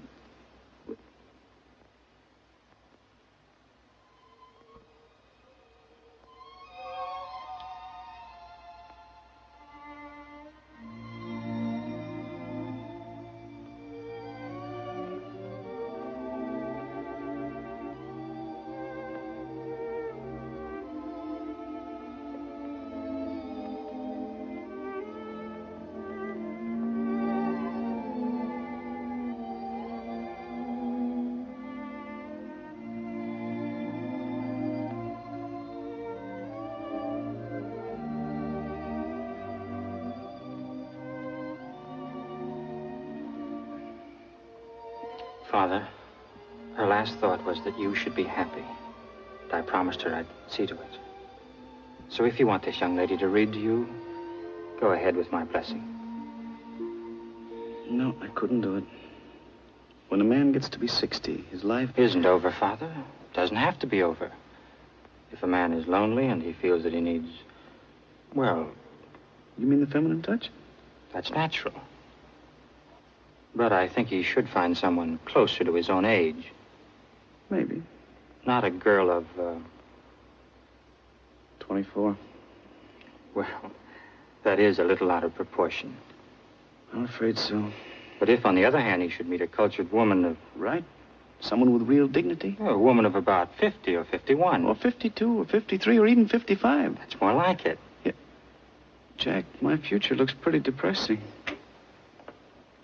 Mr. Van Cleve, you're wanted on the telephone, sir. Hello. What? Oh, just a moment.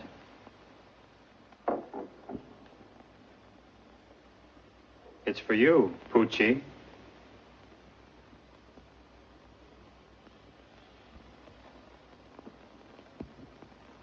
As a man grows older, his medicine cabinet grows bigger. This is me at 70.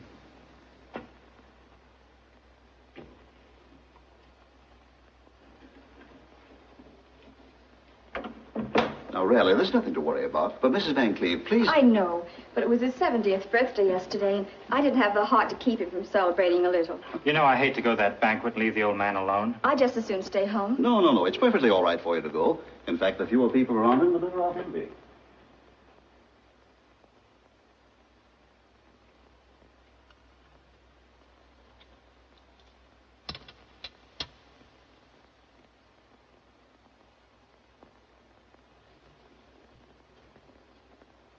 Now, Mr. Van Cleve, I'm sorry to wake you up, but it has to be done. Yeah, if I could just see the people say that.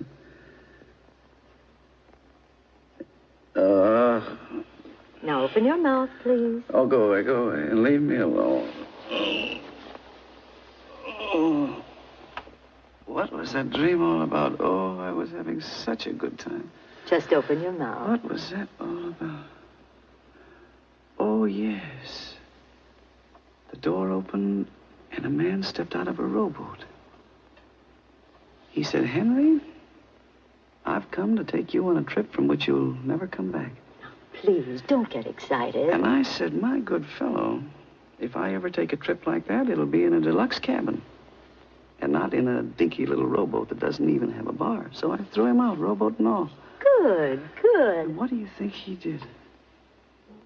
He came back with a big luxury liner, floating on an ocean of whiskey and soda. And instead of funnels, there were big black cigars. And on top of the bar, sitting in a lifeboat, was the most beautiful blonde, wearing a Merry Widow costume. She dived into the whiskey and swam right over to my bedside. Henry, she said, how about a little dance? And the man from the boat took an accordion out of his pocket, and he played the Merry Widow waltz. The girl held her arms out to me, and she started to dance. Well, with him playing and her dancing, and me up to my neck in whiskey anyhow, well, I put my arms around that beautiful girl and was just about to dance with her when, of all people, you cut in. You, yes, you. Just open your mouth. Oh, go away and take that thermometer with you. Oh.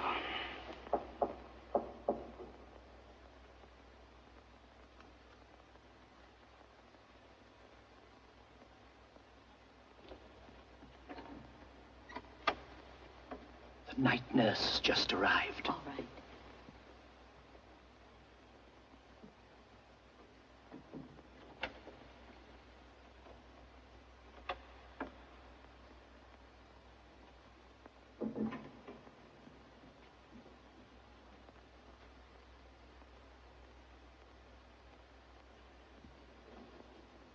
evening. Hello. First door to the right. Thank you.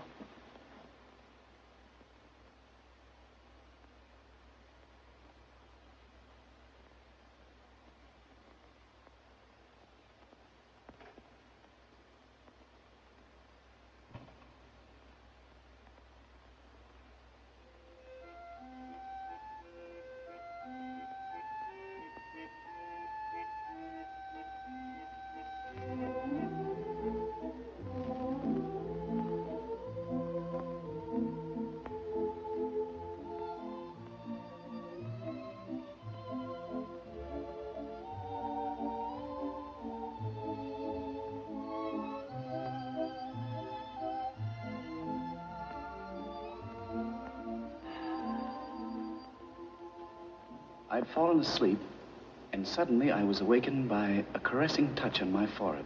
I opened my eyes, and there she was, sitting right on the edge of the bed.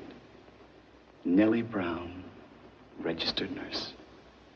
Your Excellency, one look at her, and it didn't matter whether she was registered or not.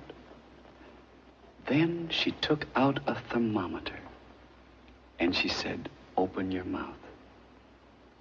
Who wouldn't for Nellie? And then she put the thermometer in, and my temperature went up to 110. Who could ask for a more beautiful death?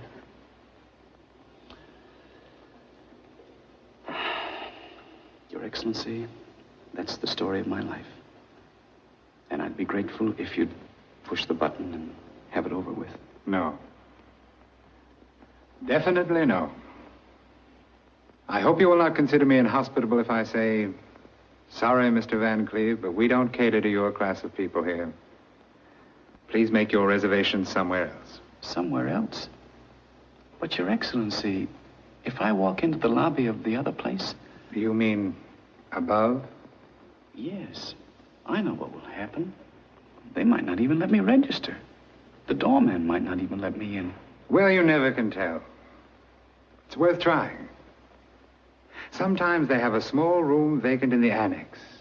Not exactly on the sunny side, and not so very comfortable. The bed may be hard, and you might have to wait a few hundred years until they move you into the main building. Well, it doesn't hurt to try. After all, they may inquire about you among the residents in the main building. I think you'll find a lot of people who'll give you a good reference, and that always helps. For instance, there were several young ladies. What about them? Well, some of them might be there. And so far as I can see, you've made them all very happy. I'm sure they'd like to see you happy, too. And your grandfather? Oh, yes. Grandfather. Don't you think he'll be waiting for you? He might. He will. And not with a baseball bat. And if they all should fail, there's still someone else. Yes. She's up there. And she will plead for you. Do you think so? You know she will. Yes, Mr. Van Cleve. I would say you have a chance. A very good chance. Anyway, it's worth trying.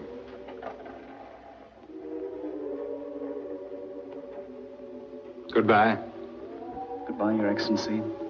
And thank you. Good luck. I'll need it.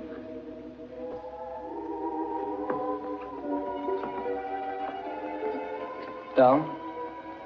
No. Up.